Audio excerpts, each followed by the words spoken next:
ओम शांति। 1 अगस्त की बाबा की मुरली। मीठे बच्चे, तुम पवित्र बनने के बगैर वापिस जा नहीं सकते। इसलिए बाप की याद से आत्मा की बैटरी को चार्ज करो और नेचुरल पवित्र बनो। प्रश्न: बाबा तुम बच्चों को घर चलने के पहले कौन सी बात सिखलाते हैं? उत्तर: बच्चे, घर चलने के पहले जीते जी मरना है। इसलिए बाबा तुम्हें पहले से ही देह के भान से परे ले जाने का अभ्यास कराते हैं, अर्थात मरना सिखलाते हैं। ऊपर जाना माना मरना। जाने और आने का ज्ञान अभी तुम्हें मिला है। तुम जानते हो हम आत्मा ऊपर से आई है इस शरीर द्वारा पार्ट बजाने। हम असल वहाँ के रहने वाले हैं, अभी वहाँ ही वापस जाना है। ओम शांति। अपने को आत्मा समझ बाप को याद करने में कोई तकलीफ नहीं है। गुटखा नहीं खाना है। इसको कहा जाता है सहज याद। पहले पहले अपने को आत्मा ही समझना है। आत्मा ही शरीर धारण कर पार्ट बजाती है। संस्कार भी सब आत्मा में ही रहते हैं। आत्मा तो इंडिपेंडेंट है। बाप कहते हैं अपने को आत्मा समझ मुझ बाप को याद करो। यह नॉलेज अभी ही तुमको मिलती है, फिर नहीं मिलेंगी। तुम्हारा यह शांत में बैठना दुनिया नहीं जानती। इसको कहा जाता है नेचुरल शांति। एक कहा नेचुरल पवित्र बनो, दूसरा कहा तुम्हारी है नेचुरल शांति। दिखावे की पवित्रता नहीं, दिखावे की शांति नहीं। नेचुरल वो हमारा गुण बन गया है। हम आत्मा ऊपर से आई हैं इस शरीर द्वारा पार्ट बजाने। हम आत्मा असल वहाँ के रहने वाले हैं। यह बुद्धि में ज्ञान है, बाकी इसमें हठयोग की कोई बात नहीं, बिल्कुल सहज है। अभी हम आत्माओं को घर जाना है, परंतु पवित्र बनने बगैर जा नहीं सकते। पवित्र होने के लिए परमात्मा बाप को याद करना है। याद करते करते पाप मिट जाएंगे। तकलीफ की तो कोई बात ही नहीं। तुम पैदल करने जाते हो तो बाप की याद में रहो। अभी ही याद से पवित्र बन सकते हो। वहाँ वह तो है पवित्र दुनिया। वहाँ उस पावन दुनिया में इस ज्ञान की कोई दरकार नहीं रहती, क्योंकि वहाँ कोई विकर्म होता नहीं। यहाँ याद से विकर्म विनाश करने हैं। वहाँ तो तुम नेचुरल चलते हो, जैसे यहाँ चलते हो, फिर थोड़ा थोड़ा नीचे उतरते हो। ऐसे नहीं कि वहाँ भी तुमको यह प्रैक्टिस करना है। प्रैक्टिस अभी ही करना है। बैटरी अब चार्ज करना है, फिर आहिस्ते आहिस्ते बैटरी डिस्चार्ज होना ही है। बैटरी चार्ज होने का ज्ञान अभी एक ही बार तुमको मिलता है। सतो प्रधान से तमो प्रधान बनने में तुमको कितना समय लग जाता है। शुरू से लेकर कुछ न कुछ बैटरी कम होती जाती है। मूल वतन में तो है ही आत्माएं, शरीर तो है नहीं। तो नेचुरल उतरने अर्थात बैटरी कम होने की बात ही नहीं। मोटर जब चलेंगी तब तो बैटरी कम होती जाएंगी। मोटर खड़ी होंगी तो बैटरी थोड़ी ही चालू होंगी। मोटर जब चले तब बैटरी चालू होंगी। बल मोटर में बैटरी चार्ज होती रहती है, लेकिन तुम्हारी बैटरी एक ही बार इस समय चार्ज होती है। तुम फिर जब यहाँ शरीर से कर्म करते हो, फिर थोड़ी बैटरी कम होती जाती है। पहले तो समझाना है कि वह है सुप्रीम फादर जिसको सब आत्मा याद करती है। हे भगवान कहते हैं, वह बाप है, हम बच्चे हैं। यहाँ तुम बच्चों को समझाया जाता है बैटरी कैसे चार्ज करनी है। बल घूमो फिरो, बाप को याद करो तो सतो प्रधान बन जाएंगे। कोई भी बात न समझो तो पूछ सकते हो, है बिल्कुल सहज। कितनी बार आज बाबा कह रहे हैं, सहज है, कोई तकलीफ की बात नहीं है। 5000 वर्ष बाद हमारी बैटरी डिस्चार्ज हो जाती है। बाप आकर सबकी बैटरी चार्ज कर देते हैं। विनाश के समय सब ईश्वर को याद करते हैं। समझो बाढ़ हुई तो भी जो भक्त होंगे वह भगवान को ही याद करेंगे, परंतु उस समय भगवान की याद आ नहीं सकती। मित्र संबंधी धन दौलत ही याद आ जाता है। बल है भगवान कहते हैं, परंतु वह भी कहने मात्र। भगवान बाप हैं, हम उनके बच्चे हैं, यह तो जानते ही नहीं। उनको सर्वव्यापी का उल्टा ज्ञान मिलता है। बाप आकर सुलटा ज्ञान देते हैं। भक्ति की डिपार्टमेंट ही अलग है। भक्ति में ठोकरें खानी होती हैं। ब्रह्मा की रात सो ब्राह्मणों की रात है। ब्रह्मा का दिन सो ब्राह्मणों का दिन है। ऐसा तो नहीं कहेंगे शूद्रों का दिन शूद्रों की रात। यह राज बाप बैठ समझाते हैं। यह है बेहद की रात व दिन। अभी तुम दिन में जाते हो, रात पूरी होती है। यह अक्सर शास्त्रों में है। ब्रह्मा का दिन ब्रह्मा की रात कहते हैं, परंतु जानते नहीं हैं। तुम्हारी बुद्धि अब बेहद में चली गई है। यूं तो देवताओं को भी कह सकते हैं विष्णु का दिन विष्णु की रात, क्योंकि विष्णु और ब्रह्मा का संबंध भी समझाया जाता है। त्रिमूर्ति का ऑक्यूपेशन क्या है और तो कोई समझ ना सके। वह तो भगवान को ही कच्छ मच्छ में व जन्म मरण के चक्र में ले गए हैं।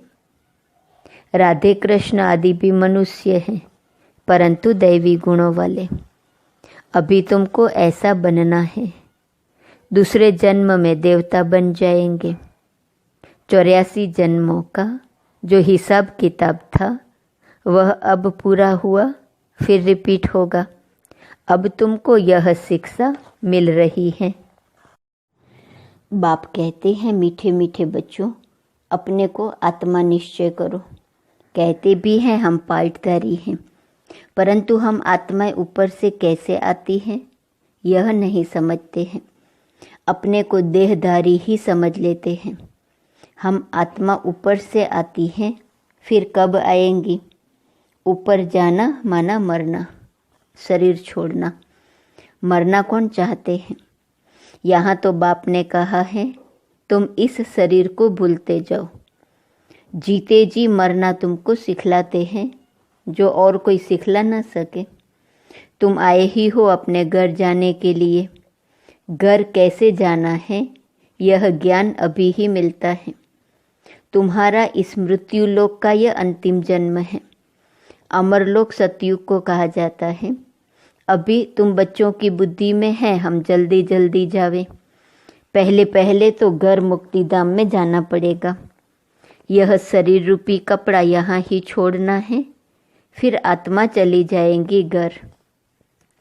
जैसे हद के नाटक के एक्टर्स होते हैं, नाटक पूरा हुआ तो कपड़े वहाँ ही छोड़कर घर के कपड़े पहनकर घर में जाते हैं। तुम्हें भी अब यह चोला छोड़ जाना है। सतयुग में तो थोड़े देवताएं होते हैं, यहाँ तो कितने मनुष्य हैं अनगिनत। वहाँ तो होगा ही एक आदि सनातन देवी देवता धर्म। अभी तो अपने को हिंदू कह देते हैं, अपने श्रेष्ठ धर्म कर्म को भूल गए हैं, तब तो दुखी हुए हैं। सतयुग में तुम्हारा श्रेष्ठ धर्म कर्म था, अभी कलयुग में धर्म भ्रष्ट है। बुद्धि में आता है कि हम कैसे गिरे हैं। अभी तुम बेहद के बाप का परिचय देते हो। बेहद का बाप ही आकर नई दुनिया स्वर्ग रचते हैं। कहते हैं मन मना भव। यह गीता के ही अक्षर हैं। सहज राजयोग के ज्ञान का नाम रख दिया जाता है गीता। यह तुम्हारी पाठशाला है। बच्चे आकर पढ़ते हैं तो कहेंगे हमारे बाबा की पाठशाला है। जैसे कोई बच्चे का बाप प्रिंसिपल होगा तो कहेंगे हम अपने बाबा के कॉलेज में पढ़ते हैं। उनकी माँ भी प्रिंसिपल हैं तो कहेंगे हमारे माँ बाप दोनों प्रिंसिपल हैं, दोनों पढ़ाते हैं। हमारे मम्मा बाबा का कॉलेज है। तुम कहेंगे हमारे मम्मा बाबा की पाठशाला है, दोनों ही पढ़ाते हैं। दोनों ने यह रूहानी कॉलेज व यूनिवर्सिटी खोली है। दोनों इकट्ठे पढ़ाते हैं। बाप ने बच्चों को एडॉप्ट किया है। यह बहुत गुह्य ज्ञान की बातें हैं। बाप कोई नई बात नहीं समझाते हैं। यह तो कल्प पहले भी समझानी दी है। हाँ, इतनी नॉलेज है जो दिन प्रतिदिन गुह्य होती जाती है। आत्मा की समझानी देखो अभी तुमको कैसे मिलती है। इतनी छोटी सी आत्मा में 84 जन्मों का पार्ट भरा हुआ है। वह कभी विनाश नहीं होता। आत्मा अविनाशी तो उनमें पार्ट भी अविनाशी है। आत्मा ने कानों द्वारा सुना। शरीर है तो पार्ट है। शरीर से आत्मा अलग हो जाती है तो जवाब नहीं मिलता।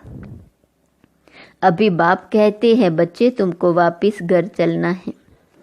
यह पुरुषोत्तम संगम युग जब आता है तब ही वापिस जाना होता है। इसमें पवित्रता ही मुख्य चाहिए। शांति धाम में तो पवित्र आत्माएं ही रहती है। शांति धाम और सुख धाम दोनों ही पवित्र धाम है। वहाँ शरीर है नहीं, आत्मा पवित्र है। वहाँ बैटरी डिस्चार्ज नहीं होती। यहाँ शरीर धारण करने से मोटर चलती है। मोटर खड़ी होगी तो पेट्रोल कम थोड़े ही होगा। अभी तुम्हारी आत्मा की ज्योत बहुत कम हो गई है, एकदम बुझ नहीं जाती है। जब कोई मरता है तो दीवा जलाते हैं, फिर उसकी बहुत संभाल रखते हैं कि बुझ न जाए। आत्मा की ज्योत कभी बुझती नहीं है, वह तो अविनाशी है। यह सब बातें बाप बैठ समझाते हैं। बाबा जानते हैं कि ये बहुत स्वीट चिल्ड्रन है। यह सब कामचिता पर बैठ जलकर भस्म हो गए हैं। फिर इन्हों को जगाता हूँ। बिल्कुल ही तमो प्रधान मुर्दे बन पड़े हैं। बाप को जानते ही नहीं। मनुष्य कोई काम के नहीं रहे हैं।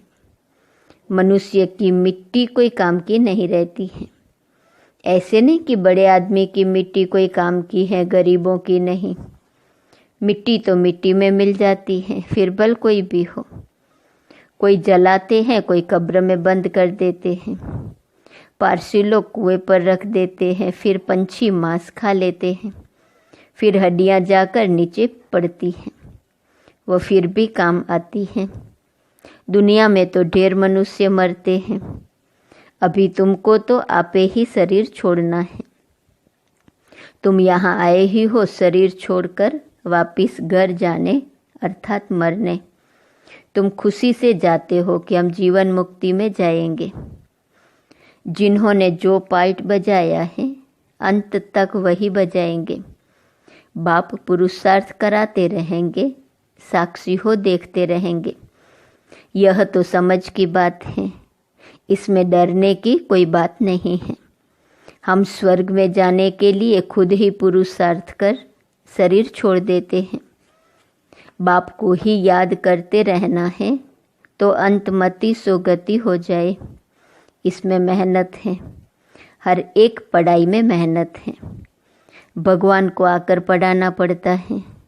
जरूर पढ़ाई बड़ी होंगी, इसमें दैवी गुण भी चाहिए। यह लक्ष्मी नारायण बनना है ना। यह सतयुग में थे, अब फिर तुम सतयुगी देवता बनने आए हो। एम ऑब्जेक्ट कितनी सहज है, त्रिमूर्ति में क्लियर है।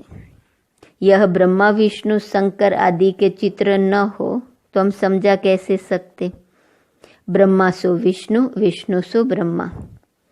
ब्रह्मा की 8 भुजा 100 भुजा दिखाते हैं, क्योंकि ब्रह्मा के कितने ढेर बच्चे होते हैं, तो उन्होंने वह फिर चित्र बना दिया है। बाकी मनुष्य कोई इतनी भुजाओं वाला होता थोड़े ही है। रावण 10 शीश का भी अर्थ है, ऐसा मनुष्य होता नहीं। यह बाप ही बैठ समझाते हैं। मनुष्य तो कुछ भी जानते नहीं। यह भी खेल है। यह कोई को पता नहीं है कि यह कब से शुरू हुआ है। परंपरा कह देते हैं। अरे वह भी कब से। तो मीठे मीठे बच्चों को बाप पढ़ाते हैं। वह टीचर भी हैं तो गुरु भी हैं। तो बच्चों को कितनी खुशी होनी चाहिए। यह म्यूजियम आदि किसके डायरेक्शन से खोलते हैं। यहाँ है ही माँ बाप और बच्चे। ढेर बच्चे हैं, डायरेक्शन पर खोलते रहते हैं। लोग कहते हैं तुम कहते हो भगवानुवाच, तो रथ द्वारा हमको भगवान का साक्षात्कार कराओ। अरे तुमने आत्मा का साक्षात्कार किया है। इतनी छोटी सी बिंदु का साक्षात्कार तुम क्या कर सकेंगे। जरूरत ही नहीं है। यह तो आत्मा को जानना होता है। आत्मा ब्रकुटी के बीच रहती है, जिसके आधार पर ही इतना बड़ा शरीर चलता है। अभी तुम्हारे पास न लाइट का न रत्न जड़ित ताज है।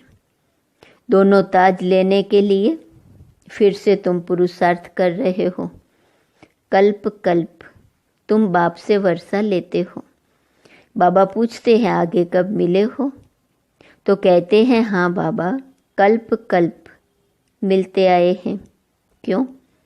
यह लक्ष्मी नारायण बनने के लिए। यह सभी एक ही बात बोलेंगे। बाप कहते हैं अच्छा शुभ बोलते हो, अब पुरुषार्थ करो। सब तो नर से नारायण नहीं बनेंगे, प्रजा भी तो चाहिए। कथा भी होती है सत्यनारायण की। वो लोग कथा सुनाते हैं, परंतु बुद्धि में कुछ भी नहीं आता। तुम बच्चे समझते हो वह है शांतिधाम, निराकारी दुनिया। फिर वहाँ से जाएंगे सुखधाम। सुखधाम में ले जाने वाला एक ही बाप है। तुम कोई को समझाओ, बोलो अभी वापिस घर जाएंगे। आत्मा को अपने घर तो अशरीरी बाप ही ले जाएंगे। अभी बाप आए हैं, उनको जानते नहीं। बाप कहते हैं मैं जिस तन में आया हूँ उनको भी नहीं जानते। रथ भी तो है ना, हर एक रथ में आत्मा प्रवेश करती है। सबकी आत्मा ब्रकुटी के बीच रहती है। बाप आकर ब्रकुटी के बीच में बैठेगा। समझाते तो बहुत सहज है। पतित पावन तो एक ही बाप है। बाप के सब बच्चे एक समान हैं। उनमें हर एक का अपना अपना पार्ट है। इसमें कोई इंटरफियर नहीं कर सकता। अच्छा, मीठे मीठे सिकिलधे बच्चों प्रति माता पिता बाप दादा का याद प्यार और गुड मॉर्निंग। रूहानी बाप की रूहानी बच्चों को नमस्ते। रूहानी बच्चों की रूहानी बाप को नमस्ते नमस्ते नमस्ते। धारणा के लिए मुख्य सार, इस शरीर रूपी कपड़े से ममत्व निकाल जीते जी मरना है। अर्थात अपने सब पुराने हिसाब किताब चुकतू करने हैं। दूसरी पॉइंट, डबल ताजधारी बनने के लिए पढ़ाई की मेहनत करनी है। दैवी गुण धारण करने हैं। जैसा लक्ष्य है, शुभ बोल है, ऐसा पुरुषार्थ करना है। वरदान, अकल्याण के संकल्प को समाप्त कर। अपकारियों पर उपकार करने वाले ज्ञानी तू आत्मा भव। कोई रोज आपकी ग्लानि करे, अकल्याण करे, गाली दे, तो भी उसके प्रति मन में घृणाभाव न आए। अपकारी पर भी उपकार, यही ज्ञानी तू आत्मा का कर्तव्य है। जैसे आप बच्चों ने बाप को 63 जन्म गाली दी, फिर भी बाप ने कल्याणकारी दृष्टि से देखा, तो फॉलो फादर। ज्ञानी तू आत्मा का अर्थ ही है सर्व के प्रति कल्याण की भावना, अकल्याण संकल्प मात्र भी नहीं हो। स्लोगन, मन मना भव की स्थिति में स्थित रहो तो औरों के मन के भावों को जान जाएंगे। अगस्त मास की शुरुआत हुई है। आज से अव्यक्त इशारे की पॉइंट विजय रत्न बनना है तो प्रीत बुद्धि बनो, और जितना हम प्रीत बुद्धि बनेंगे, बाबा की यादों में खोए हुए रहेंगे, उतना अपनी स्थिति को कर्मातीत बना सकेंगे। जो दादी जी का स्लोगन है, कर्मातीत बनना है, तो बाप से प्रीत रखकर विजय रत्न बनकर कर्मातीत स्थिति में स्थित होने का पुरुषार्थ करना है। लगन लगी रहे, कर्मातीत बनना है, कर्मातीत बनना है। कर्म करते हुए भी प्रीत बाप से जुटी हुई हो। मेरा तो एक बाबा, दूसरा न कोई। आज का स्वमान है, मैं आत्मा न्यारी और प्यारी हूँ।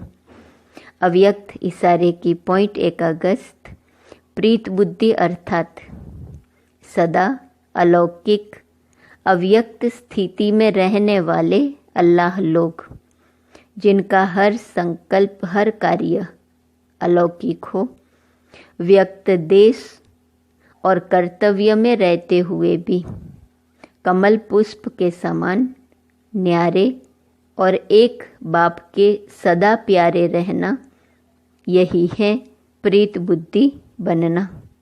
ओम शांति।